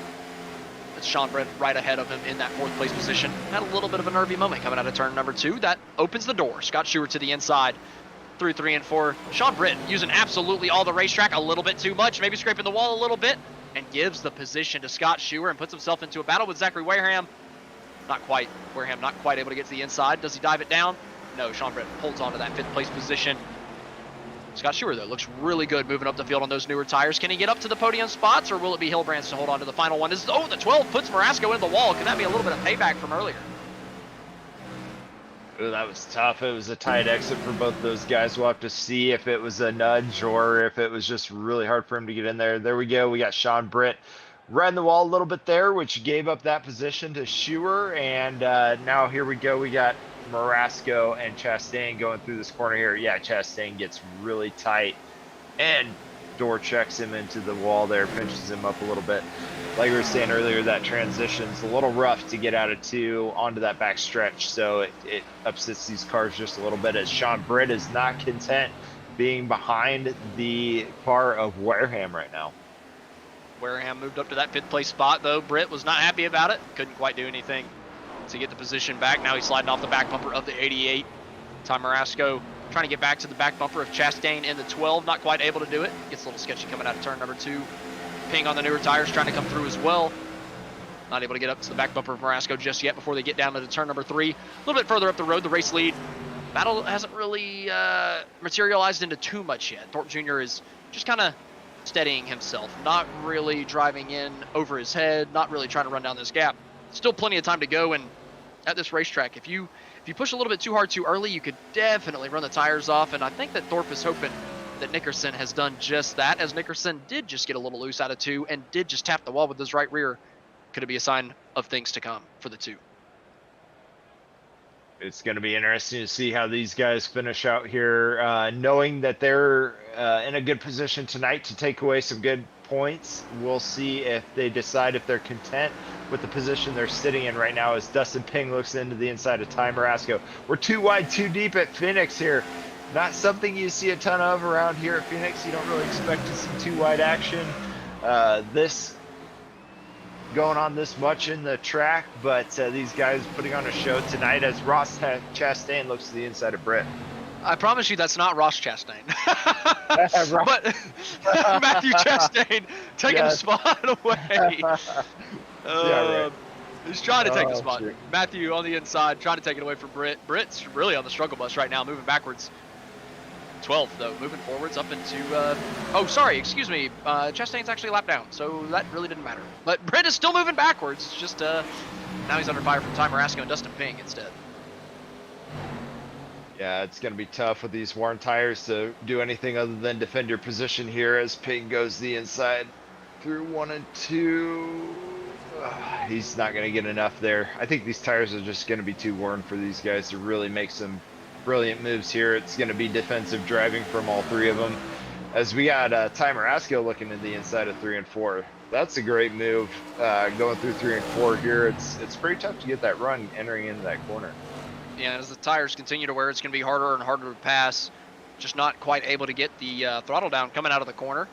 And the guy that you're trying to attack can really utilize that outside line and just keep the momentum up on the outside of the racetrack. And typically, like I mentioned, on the bottom side, you just can't really get the throttle down.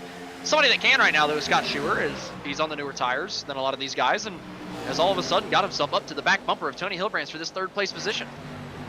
What a brilliant move by Schuer to take the tires when he did. I really think that's paying dividends for him at this point, for him to be able to take on Tony Hilbrands going through that second turn number 2 there. He's still alongside. Oh, as Hilbrands makes a mistake, this is Schuer's chance to take over that position from Hilbrands.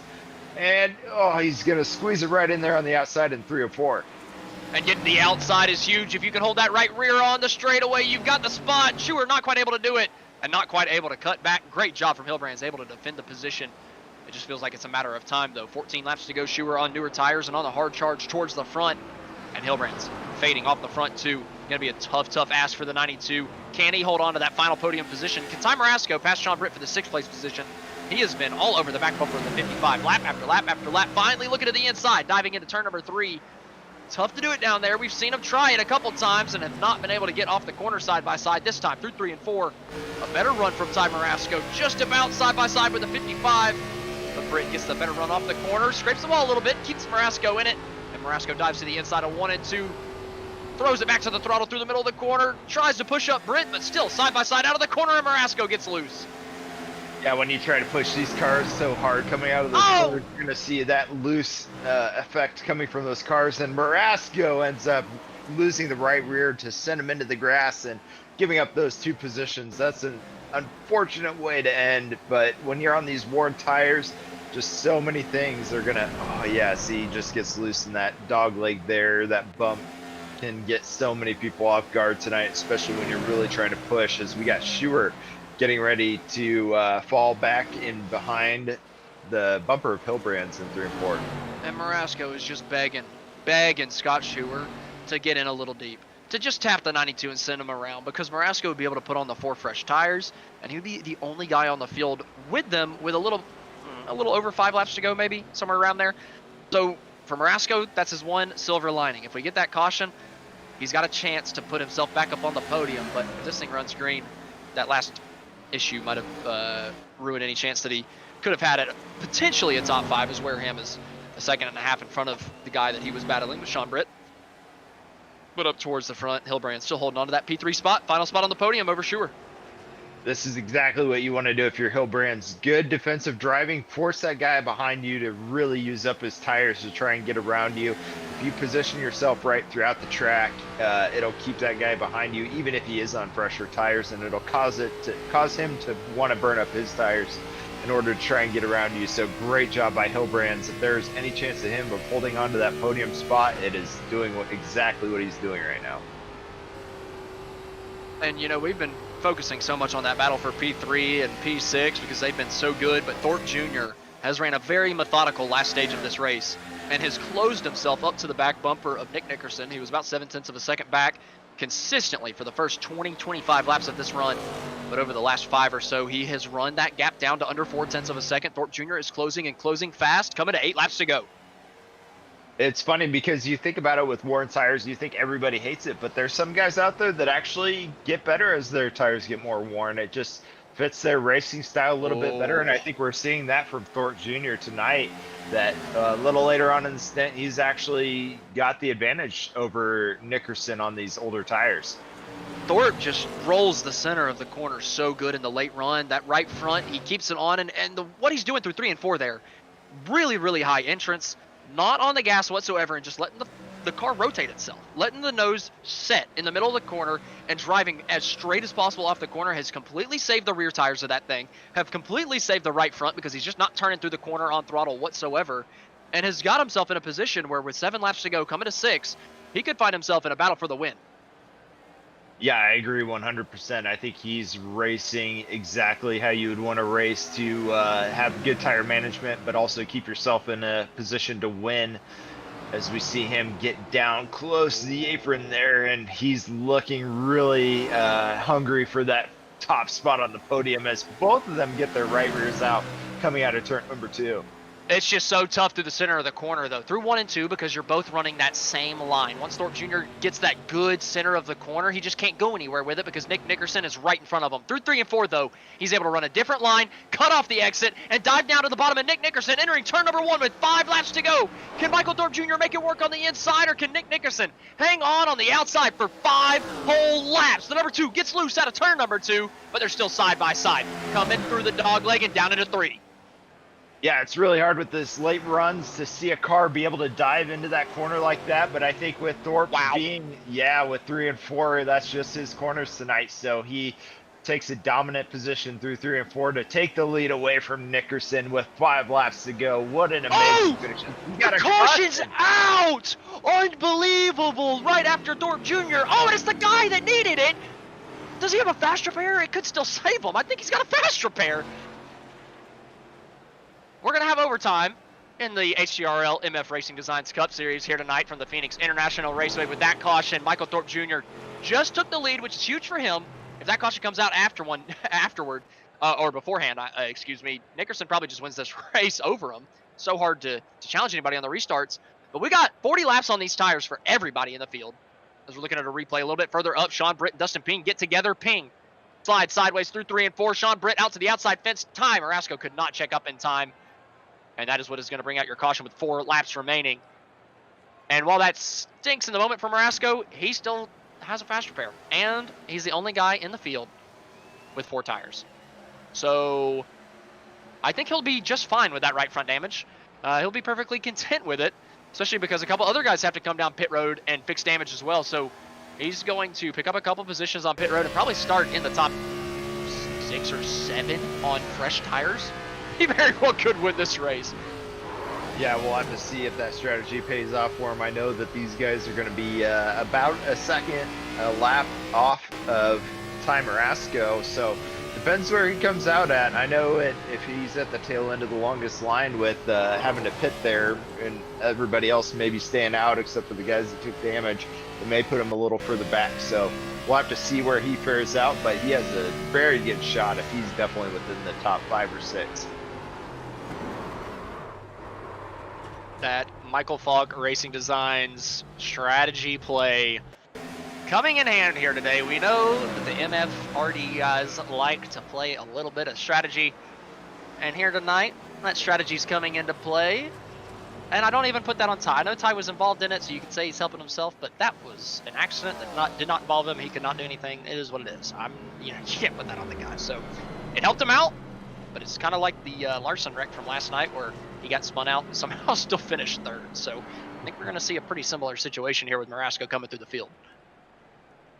Yeah, it's definitely thrown a wrench in what our expectations were finishing this race on who was going to finish where. So another exciting finish with the MF Racing Designs Cup Series and the High Tide Racing League.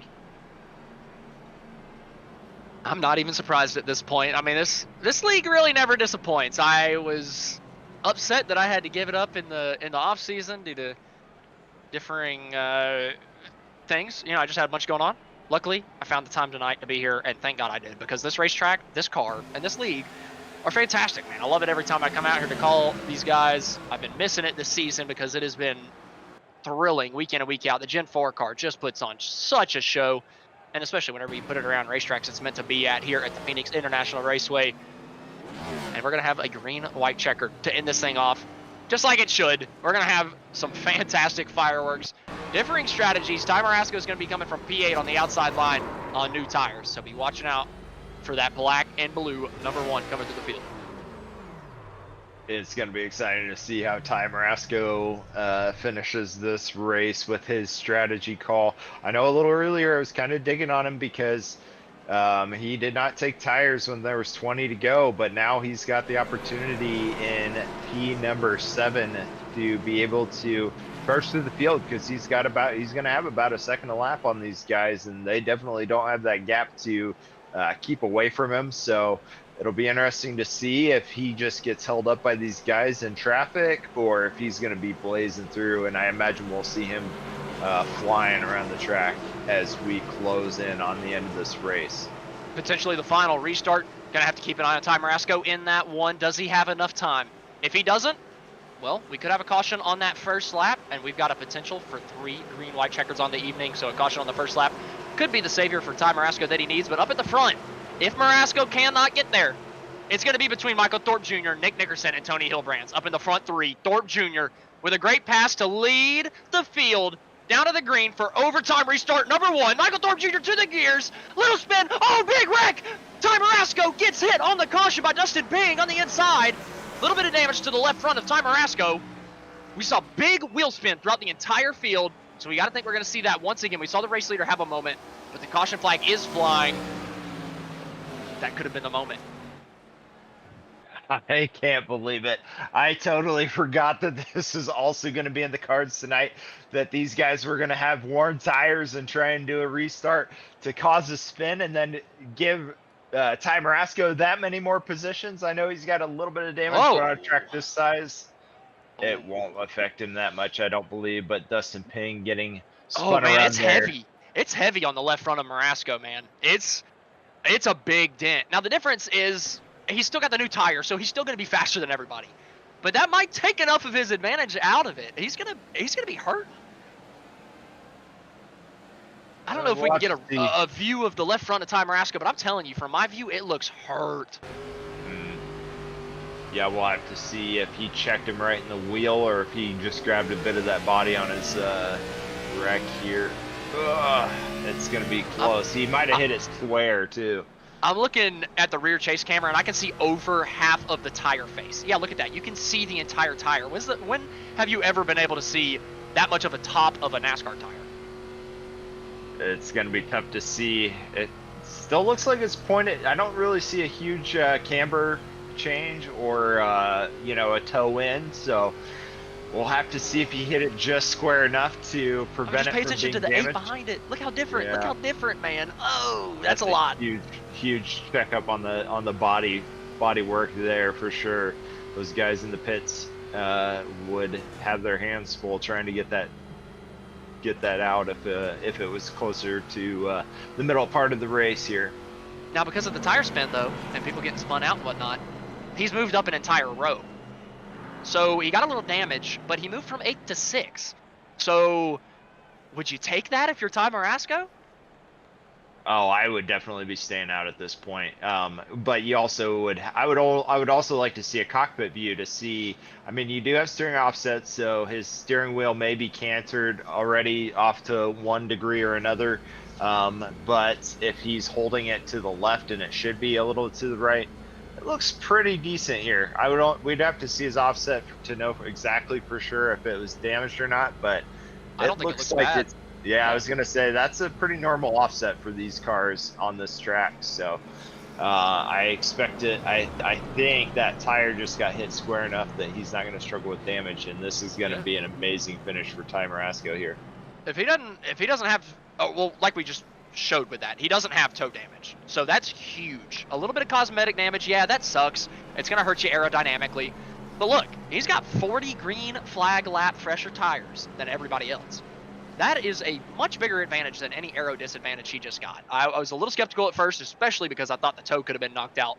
But after confirming that it's not, I think he's going to be fine. And like we mentioned, he just got moved up to the 3rd row. As long as Britt gets a good restart on the outside and Nickerson does the same, Marasco's going to be able to find a lane somewhere, especially through 3 and 4, and just wrap through that corner way quicker than everybody else. It's going to look like he is cheating coming through that corner. It's going to be interesting to see how this plays out. But coming up for Green Flag TV on April 2nd, we have the OMSRL Truck Series at Atlanta Motor Speedway. That'll be a great one to watch. And then April 3rd, we have the Beer League Round 11 at Okayama International Circuit. Smaller circuit for those bigger cars, so that's going to be an exciting one to watch as well. And then April 4th, you have the Speed Tires Plus Cup Series Round 8 at Martinsville. That's going to be a blast with that short track coming up.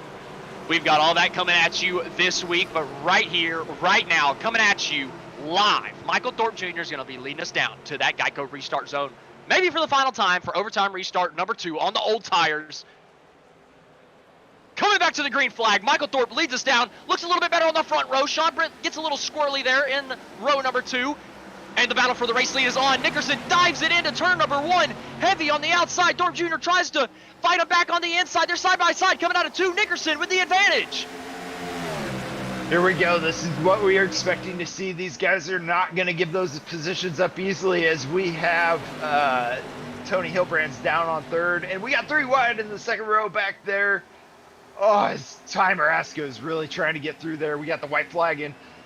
Thorpe Jr. is going to keep it alongside Nick Nickerson, go through 1 and 2. Neither one of these guys are going to want to give up this race win tonight, as Thorpe gets a little wide and almost pushes into Nickerson coming out of 2. Thorpe Jr. wrecks it through the kink. He spun it out. It's over. Nick Nickerson's driving off into the distance as Michael Thorpe Jr. spinning through the infield grass. They're 3 wide through the exit of 3 and 4 and wrecking Scott Schuer hard on the outside wall. But it's going to be Nick Nickerson coming across the line to win at the Phoenix International Raceway. What a last lap that was. That green-white checkered was unbelievable. Thorpe Jr., I thought he had it coming out of 2. He had a decent run, but he just got squirrely on the exit, clipped that kink on the inside, and his race is over. He thought he had a chance coming to the white flag, had the race potentially won before that caution flag flew. Instead, sends it spinning, does a 360, a donut through the infield grass. Now, looking back at Nick Nickerson coming back on the front straightaway to do his victory donuts. What a victory here on the night for the driver of the number 2. Okay, well, Okay, well, I know why they moved the front straightaway to the other side of the racetrack and made a really big open area in the infield so that we didn't see people do that. But we're gonna run through our final race results as Nick Nickerson. Excuse me, we still have more replays because so much happened on the last lap. So we're going to take a pause on the results. Going into turn number 1 here, Schuer, Wareham on the inside. Schuer washes out a little bit towards Ty Marasco. Oh, what? Okay, weird contact between the 12 and the 88. Coming through turns 1 and 2. Was that net? I don't know. It looked a little netcodey to me. I might have been looking at the wrong spot, but that was a very, very strange accident. Starting the final lap. Going to get one more look at that one. I mean, what in the world? That was so strange. Looking at the 12, Chastain, coming up on the back bumper of the 88. Okay, it was not netcode. It was, he just misjudged it, came around, clipped the right rear. Big contact for the 88. My goodness. Yeah, just a big misjudgment from the 12 there. Ends up ruining a couple of those guys' runs towards the back. And then coming through 3 and 4. Big accident. Scott Schuer, Ty Marasco, Kevin Foster all come together. Schuer gets the worst end of it. I believe Marasco actually was able to finish P4, and Kevin Foster finished in 5th. So both those guys were all right. Schuer, though, he was on that really good strategy. Looked like he was going to finish 3rd or 4th. Ends up finishing 9th place. So not the finish that Scott Schuer deserved by any means. I mean, heartbreaking for Schuer. Yeah, if you notice, I'm still speechless with that ending. I just can't, my brain can't comprehend all the action that happened there. It looked like there was almost 4 wide going through 3 and 4 on that last corner there, and 4 wide at Phoenix does not go well, and unfortunately Schuer had to pay the price for that as we get ready to see the results for tonight. Nick Nickerson, your leader, ended up winning tonight after some great moves by him. Tony Hillbrands, I'm sure, will be happy with that second place finish as Sean Britt squeezes into third. Ty Marasco finished fourth after being involved in that last moment contact with Kevin Foster fifth. Justin Ping in sixth. Jason Greenwell was in seventh place, and Michael Thorpe Jr., after his infield spin, ended up in eighth place with Scott Schuer in the unfortunate accident ninth, and Matthew Chastain in 10th. Zachary Wareham brings it home 11th, with Connor Gibson in 12th, Mike Massengill in 13th, Benjamin Lacey 14th, Steve Ulrich in 15th, and Paul Sathamary finishes in the 16th place position tonight. All right, that's going to do it here for the race results. We're going to be able to jump into our race interviews in a couple moments, where we're going to get to interview our top 3 finishers, including our race winner, Nick Nickerson. So we're going to try to find him real quick in our channels and pull him over to the broadcast booth.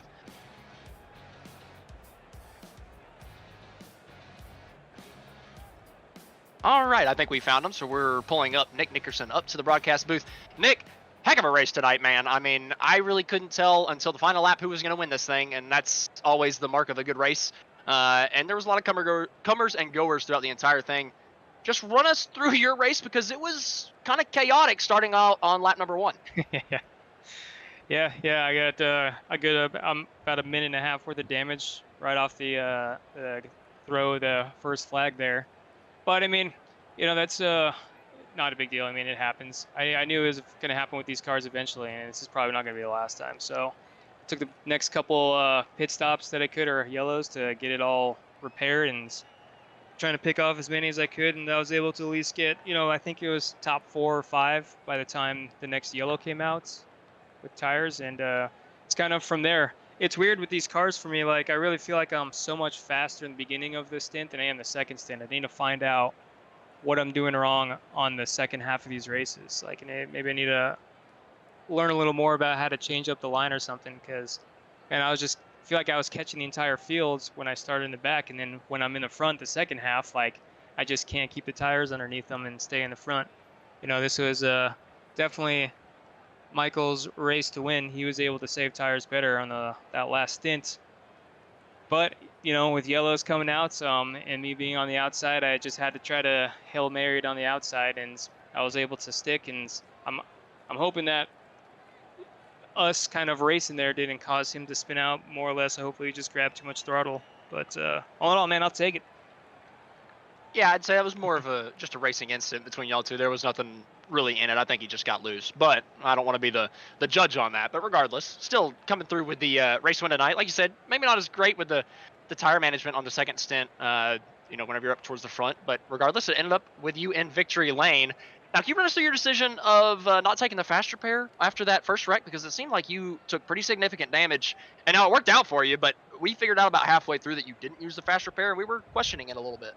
Yeah, I mean, so far in this, these races are just so long that it's hard to focus, especially on like these kind of short tracks and semi-short tracks. So I wanted to save it just in case I slap the wall towards the end of the race, that I can quickly come in and repair it. Because that was happening to me quite a few times. I'd be down there looking at my black box trying to find out how much fuel I have or to unselect tires, and I'd hit the wall or something. So I just wanted to save it for that. And plus 150 laps, like, for sure I'd have more than enough time to get the minute and a half repaired. Hopefully. I mean, there's always a chance you can go all green and I have to use it at the end of the race, but it's more of a thing, like, it was a minute and a half. I got 30 seconds done, like the first yellow, and then that first stint, I just wanted to see where I was at. I was passing cars, so I felt good enough to kind of carry it on, and I was able to save a fast repair. Well, Nick, congratulations once again on bringing it home on the top step of the podium, bringing home the checker flag tonight in the HTRL MF Racing Designs Cup Series. I'm sure this is probably not the last time that Josh and Nolan here are going to talk to you this year. Typically, we see you up on the podium pretty frequently, so looking forward to seeing you putting on more dominating performances this season. Cool, man. I appreciate you guys doing an awesome broadcast, and I look forward to watching this one. We appreciate you, Nick. All right, man. Take care. That was our race winner, Nick Nickerson, coming up into the booth, giving us a couple moments of his time to come and talk to us. Next up, we're going to talk to our second place finisher. We're going to get Tony Hillbrands down here, and Josh Baird will be standing by. Tony Hilbrands, another race, another podium. I know that you were up for the front most of the day. It seemed like you felt pretty comfortable in the car. How did it feel from behind the wheel tonight? Well, luckily for me, for how it worked out, when they all decided to wreck at the start of the race, I missed it all somehow, and then I was just kind of riding, managing my stuff all race, and I was doing that the whole race, and it was working out. That last green flag pit stop we had though, um, I got out and I was gonna beat both Nick and Thorpe out of pits, but Nick was coming off pit road as I was coming through too, and I hit the gas too soon because I was like, I got to get ahead of him, and I almost spun out, and I think that cost me the race because after that I was behind them the rest of the race, and then I managed to miss all the wrecks at the end there, except for the one at the checker. I don't know if you guys caught it, but me and Sean had a 2003 Darlington finish there for second place. Yeah, the car felt good. I was just managing my tires, and then um, we had that caution midway into that last run, and I was going to let Thorpe and Nick race their stuff off, and it was going to work. But then Scott got me, and he was trying to pass me, and I wasn't going to give up third that late, so I had to use up my stuff. And luckily, we got the last couple of green white checkers out of that. Yeah, it ended up being a great finish for you. I saw about mid race you had a pretty dominant lead over second place with being comfortable out in front. So I think we'll expect to see that from you throughout the season. I know we've seen it from you so far this season.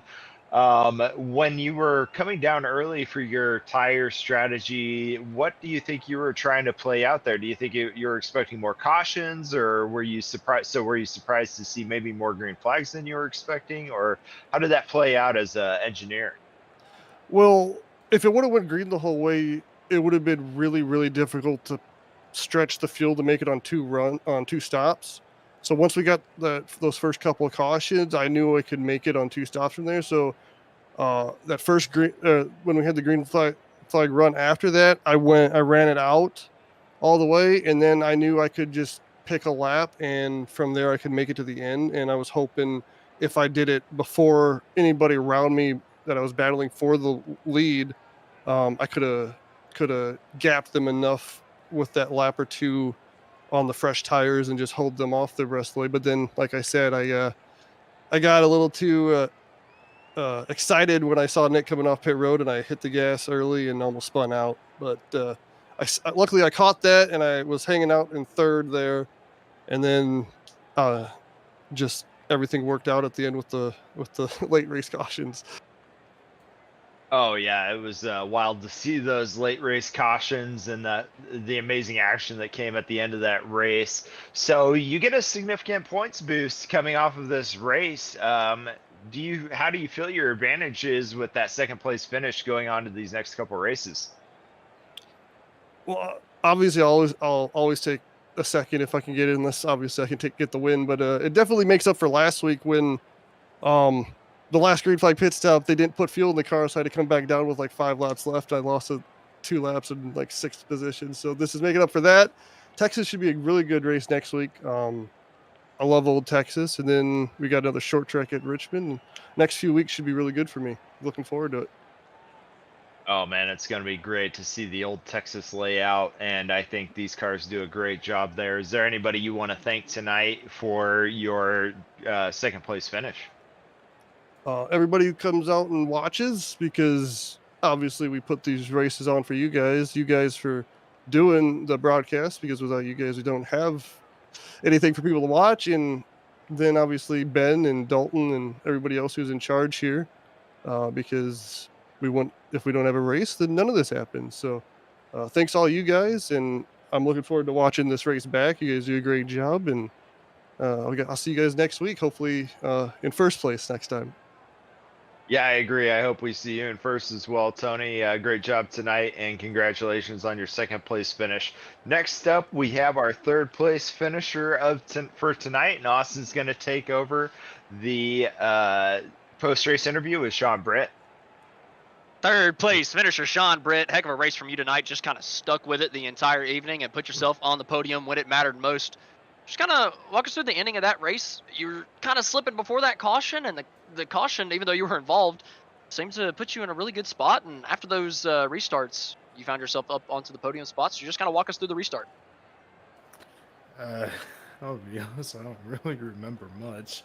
I just remember just having that caution and just saying, "All right, it's go time. Just no holding back anymore," and just trying everything that I can to keep the momentum and not spin the car out. And just had a crazy finish with me and Tony. Well, you mentioned not spinning the car out. It looked like it was very difficult for everybody out there tonight to not spin the car out. Can you walk us through just how difficult it was tiptoeing these Gen 4 cars around Phoenix tonight? Because it looked like a handful. Yeah, it was a really big handful with these cars. With the Gen 4, it's got so much power and not a lot of grip or downforce, so you have to kind of baby the throttle and like act like you got an egg underneath the throttle. So it's just hard to try and keep it stable, especially in longer runs once the tires start to wear down and it starts to get a little uneven. Well, Sean, you seem to be pretty quick on the long run, even though it was very difficult for a lot of guys tonight. I saw you pushing it really hard out of turn 2. Do you think turn 2 was probably the most trouble spot on the course tonight? Because we saw a lot of people get loose out of there and cut the dog leg because they got so loose. And I saw you maybe flirt with the wall a couple times. Was turn 2 kind of the trouble spot for you tonight? Yeah, turn 2 was a trouble spot. I would say probably turn 2 and probably middle of turn 3 was where I would have a little bit of trouble. But overall, just in the late runs, it just was hitting my marks and not trying to overstep it or over push it. That was a big thing that I just had to keep in mind throughout the long run. Well, Sean, congratulations on ending up on the podium tonight. Great third place finish from you tonight through those green-white checkers. Is there anybody you can shout out for us here to round us off for the evening? I want to thank Weathermaster, LAT Racing Oils, Apex Sim Racing, and you guys up in the booth, all the admins in High Tide, and everyone that watches the race. Well, a big thank you to Sean Britt, and congratulations once again for the great third place performance tonight and putting on a great show for us up in the booth to call. So big thank you and congratulations once again. All right, thanks. All right, that was our third place finisher, Sean Britt, and that has rounded out our interviews for the top 3 finishers this evening. Heck of a race that we saw tonight from the Phoenix International Raceway. It's sad that we're bidding this racetrack adieu because I don't know the next time that I'm going to get to see this 2008 version of the Phoenix International Raceway. Josh, what do you got to say about this place, man, and this race that we saw tonight? Oh, it was a brilliant race. I knew that we were going to have an action-packed race after seeing these guys put on such a great show at Vegas and then at Rockingham. This is just another one of those opportunities. You get the older car, the older track, and these guys know how to handle both. And gosh, we didn't have very many cautions. We had a bunch of green flag stops, and we had a bunch of shakeups throughout the strategies tonight. So I was impressed, and I know for sure I'm going to be hopping on this replay and watching it maybe once or twice more after to try and remember all the action that happened tonight. Lots of different strategies, lots of different storylines here tonight from the Phoenix International Raceway. Big congratulations to Nick Nickerson for winning here tonight in the HTRL MF Racing Designs Cup Series. I'm sure this won't be the last time that we talk to Nick Nickerson in the broadcast booth this season. Big thank you to Josh Baird for being alongside of me tonight and Nolan Rimple for being behind the production booth. I've been Austin Edstrom, and thank you all for joining along tonight as well. We'll catch you again next Monday night when we go racing.